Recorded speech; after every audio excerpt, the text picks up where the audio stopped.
Tem muita gente que coloca o nazismo e o comunismo no mesmo pacote, achando que é tudo a mesma coisa, mas na realidade são duas ideologias diferentes. O comunismo já existia quando o nazismo começa aqui na Alemanha, se levanta e com isso acontece a Segunda Guerra Mundial. O comunismo dos soviéticos se une, se alia ao capitalismo dos americanos.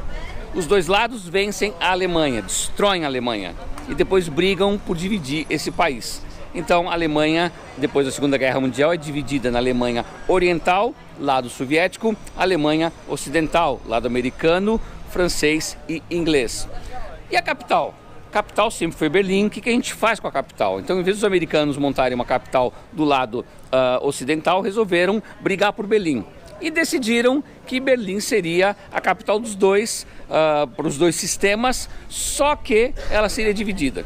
E aí, gente, o que é muito interessante, que na cabeça desse ser humano aqui, eu sempre achei que a divisão era assim. Eu tinha o lado direito da cidade, lado esquerdo, passa a régua no meio, a cidade está dividida. Mas depois, quando você chega aqui e estuda um pouco mais, percebe que a parte americana era uma ilha dentro de toda a Alemanha Oriental. Então, os americanos, os ingleses e os franceses ficaram ilhados aqui por muitos anos e por essa razão que a cidade é dividida e murada. Por isso que eu tenho 45 quilômetros de muro dividindo aqui e daqui e 115 quilômetros dividindo a parte ocidental do resto da Alemanha Oriental. Parece difícil, parece complicado, mas depois que você chega aqui nesse mapa fica tudo mais fácil. Eu achei muito interessante, é bom aprender, ter uma aula de história ao vivo e a cores. Viajar é isso, gente, é cultura que a gente carrega para sempre.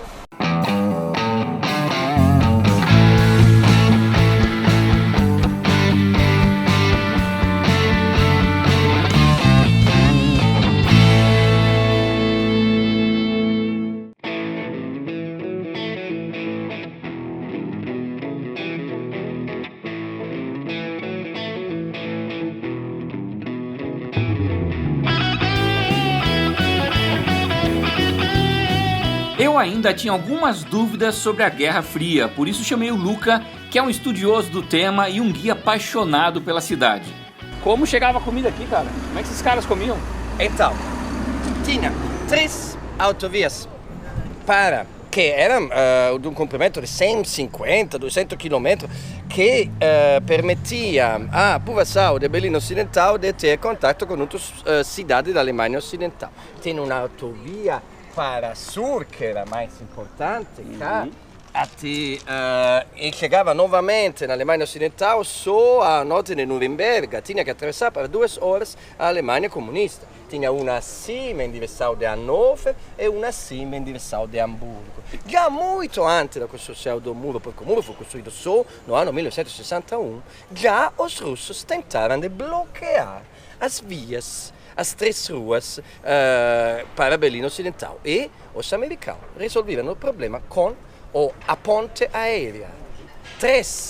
Para 11 meses, cada 3 minutos, um voo que permitia de refornir de comida à população de Berlim Ocidental. Durante 11 meses, Durante a cada 11 3 meses, minutos, do ano 1948 até o ano avião descia 1949. nesses aeroportos aqui.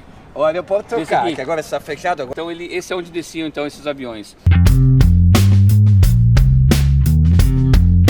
Que história incrível de superação nesses 11 meses.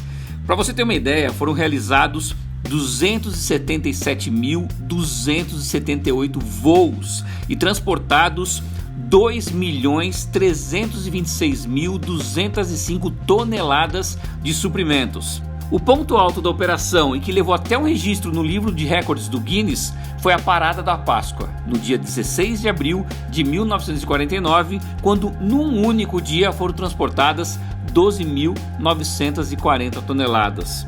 Para você ter uma ideia do que mudou, lembra que a cada 3 minutos descia um avião. Nesse dia, a cada 63 segundos, pousava um avião em Berlim. E diante de todo esse cenário, como era a travessia das pessoas entre as duas Berlins?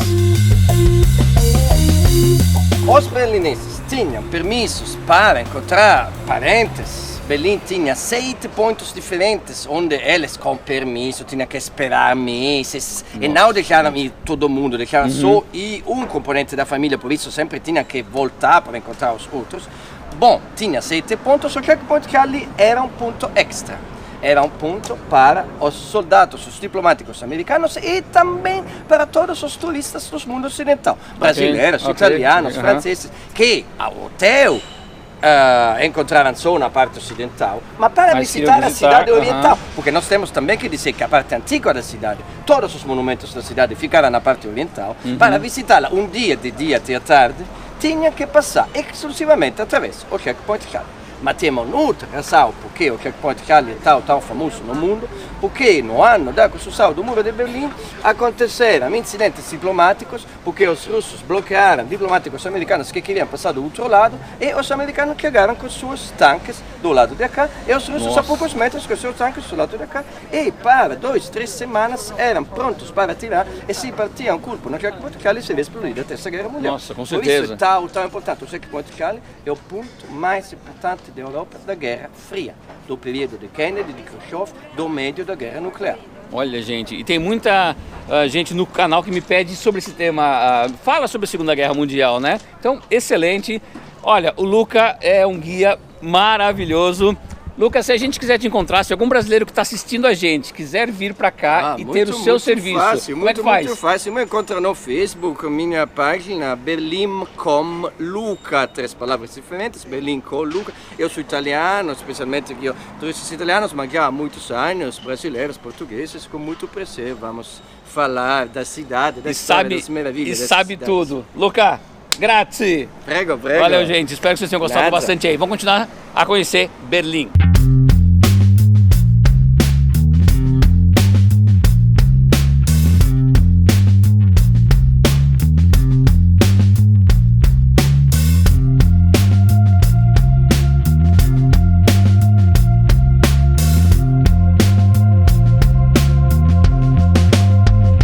Esse é o Checkpoint Charlie. Eu estou onde era o lado americano.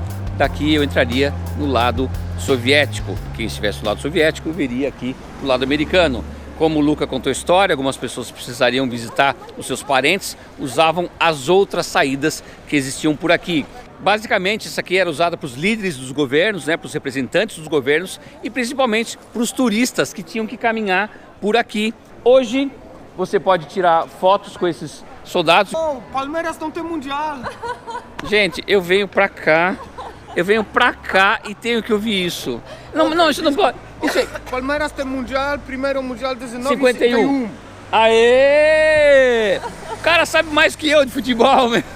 Então, esses atores ficam aqui. Você pode tirar uma foto, custa 3 euros e tranquilamente eles ficam como se fossem soldados americanos. Então, nesse lugar aqui aconteceu esses fatos, né? Essa fronteira entre a área soviética de Berlim e a área americana, oriental e ocidental. Por que se chama Checkpoint Charlie? Por causa do alfabeto fonético. Alfa, Bravo, Charlie, Delta, Echo, Fox, Golf, Lima e assim vai por diante. Então, essa é a razão que tem esse nome. Como diz o Luca, um lugar muito importante para a nossa história. E eu espero que você tenha gostado de mais um episódio aqui em Berlim. Então, se gostou, deixa sua curtida, seu comentário, compartilha o vídeo com os amigos no YouTube, no Facebook e não se esqueça de seguir as minhas redes sociais. E se você ainda não está inscrito no canal, agora é a hora e não deixe de acionar o sininho para receber as notificações dos novos vídeos. E eu te espero no meu próximo programa, porque afinal de contas, dentro de nós sempre vai existir um louco por viagens.